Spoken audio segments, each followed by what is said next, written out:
Hello guys, it is that pen again. I'm here again with another video, and today we'll be looking at some random clips, some from G3, some from G2, and some from G5. And it's gonna be kind of the ending of G3 with Boone and such. And we're also gonna be looking a little bit at BTW. Not a lot of clips there. I didn't get like a lot of footage from the other islands this time around. I also got a lot from G5 kind of, so I'll be talking about a bit of both of those and just what I liked about both of those islands, and overall just it being really, those being some of the most exciting islands this time, around, because I mean it was just where the most combat was at. And I feel like watching a big enemy get overwhelmed, or not even overwhelmed, just hit from multiple sides is awesome to watch, because it's like, dude, you got, and I feel like it'd be for the same players, who are taking multiple attacks, like multiple alliances on from multiple sides, to be really thrilling in a sense, right? Like, because the thing is, I understand if it's like, for example, 1 billion alliance versus 1 billion alliances, but when you consider like DBN, for example, having some really monstrous whales there and being able to take on multiple alliances and still come out on top, that kind of just goes to show. It's the same with BTW, just being powerhouses in their bracket and giving all the alliances ganging up on them a really tough time. So, I mean, it made for a really good show, and I can't, man, it was so freaking enjoyable.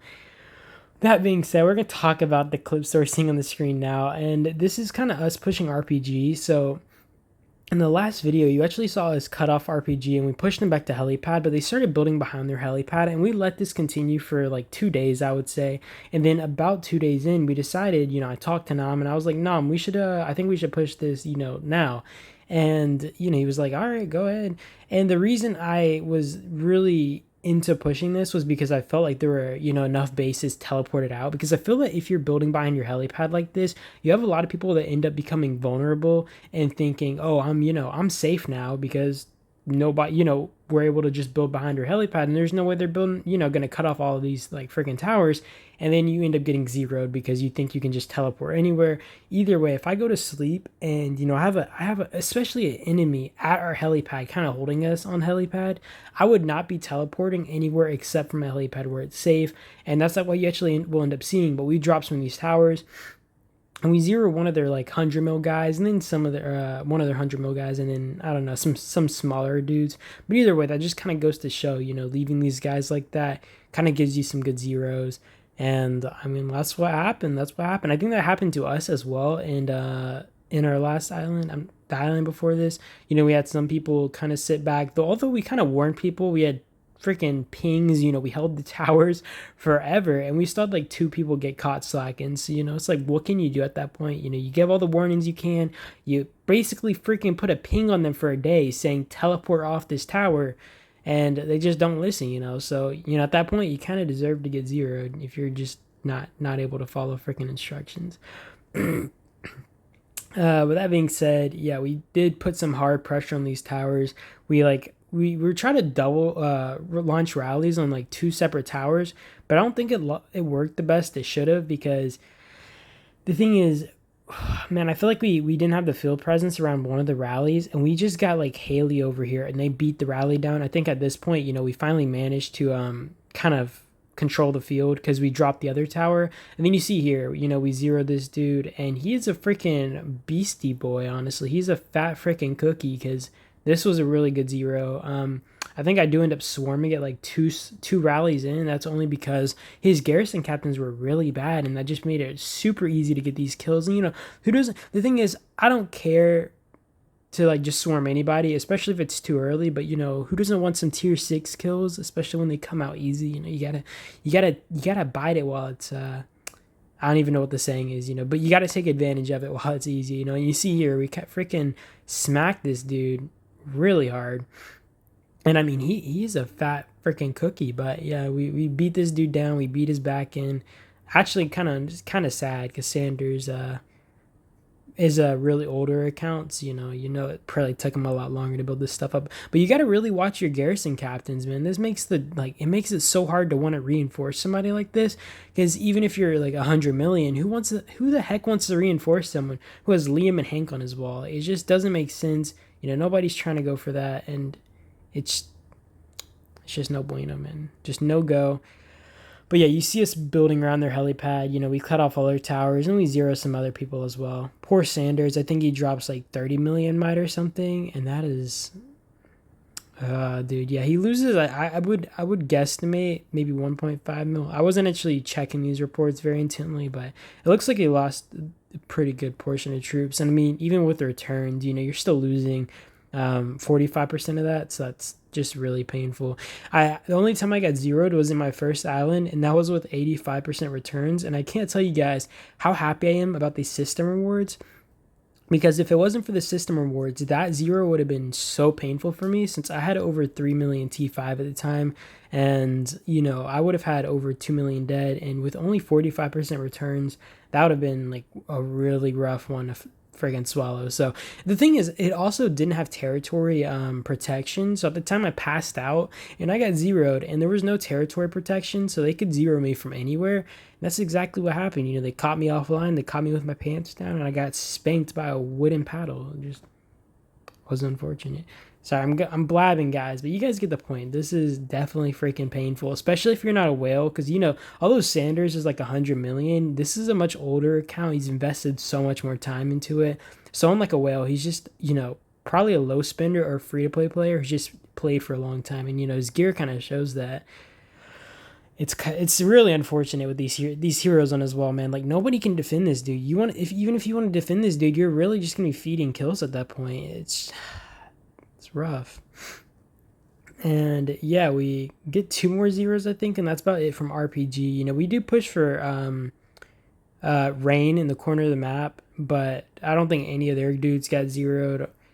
We just smacked a few of their towers, and then we just backed off. I think we gave their village back, actually. I don't even know why we did that, but you know, I don't question the leadership here. If they want to give a village back, they'll give a village back.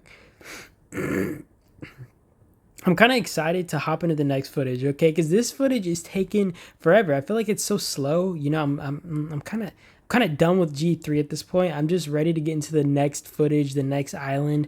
And talking about next island, we do have an island coming up, and I'm gonna have to see about my internet, because my internet is actually kind of slowish here at the new place, and I'm gonna have to try to tweak around the box and stuff to see if I do plan to stream at all. You know, man, I've only streamed once, and I feel kind of bad, because I feel like there are some people who look forward to me streaming, but it's freaking annoying right now, and the internet is freaking ticking me off.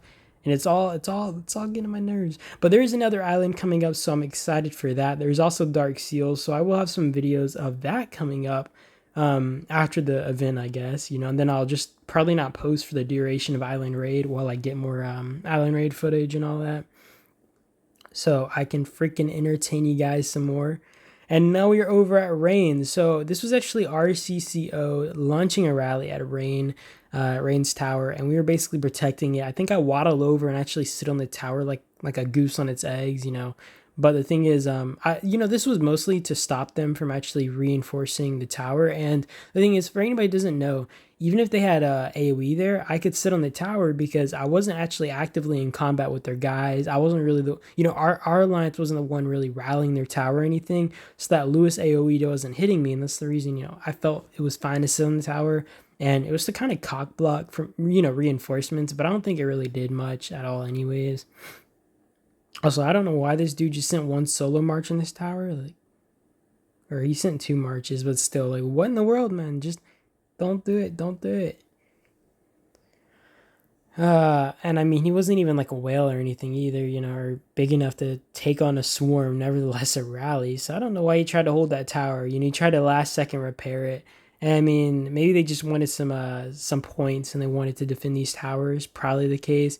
And I was ready to get this over with, and I'm actually quite a bit down on troops. You actually see me start using engines here to help swarm these towers, because I'm just trying to get this done. I'm trying to get a few points on my way out, and I kind of regret it, man. I should have just kept in mind my own business, because I need to save. I need to start preserving my troops, especially when I don't need to go swarming, you know, because I think I just get too blood hungry, and then I'm like, all right, I can start swarming with these guys. But that's not how it should be, guys, okay? I don't have the troops to be playing like a mad lad. I'm not a freaking whale, and I need to stop acting like it with my puny swarms, unless they're like necessary swarms, and in some cases, you know, my swarms are valid.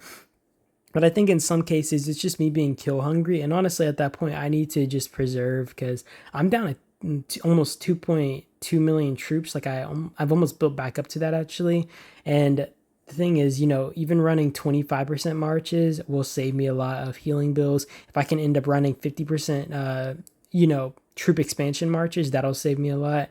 So I really need to start freaking saving my health because I'm being a stupid lunatic. Also, these guys try to build a tower to connect to our village. I wasn't sure what that was about.